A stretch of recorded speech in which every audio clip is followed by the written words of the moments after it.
Alice. I'd like to talk to you about this funding freeze. Yeah. This is money that Congress approved. Yeah. So, Congresswoman, do you believe that what the president did is legal? No, I don't. In short, I don't believe that the president has this authority. The president did say as he campaigned that he would be a dictator on day one. It sounds like he's going to continue to try his best to be a dictator. The reality is that we go through appropriations every single year. And when we go through appropriations, number one, that is because there is only one body that has the power of the purse, and that is the Congress. It has to go through 535 people and then be signed into law by one president. And so we have monies that have been appropriated by law.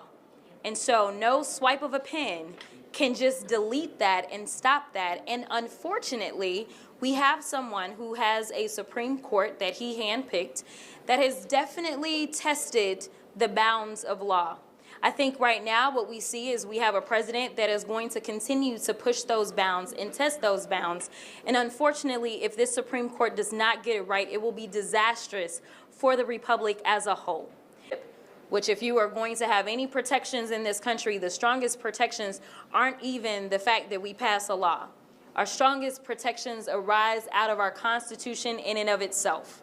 And so if you want to undo or change something in the Constitution, well, it takes a lot of work. It's a lot more than just passing a law.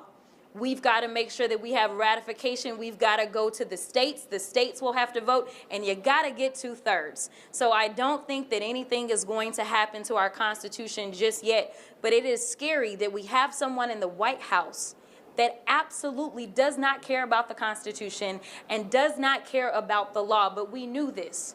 As the only convicted felon to occupy the White House, he's never had any respect for the law, and I honestly don't see him changing his tune anytime soon.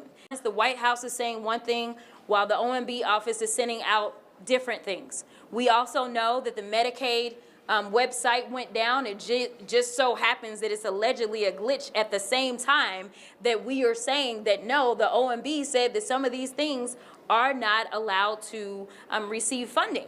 So, you know, Head Start, Meals on Wheels, SNAP benefits, all these things are in limbo, as well as infrastructure projects where people literally made contracts knowing that they were getting this money. And so I am applauding those attorney generals in states that are democratically controlled, because those are the attorney generals that have decided to come together. And frankly, if the Republican states are not interested in seeking out the funds that I'm sure Mississippi, Alabama, Louisiana, the funds that I'm sure that they really need more than some of these other states, then frankly, that's okay. If they don't want their money, then don't get it.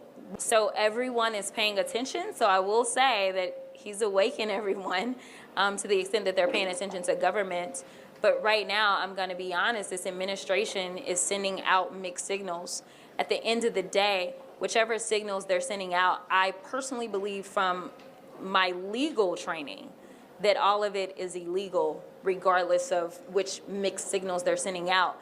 And the question is how quickly we can get into court and whether or not we will have more judges that are more loyal to Trump, or if they are more loyal to the Constitution and the oath that they swore.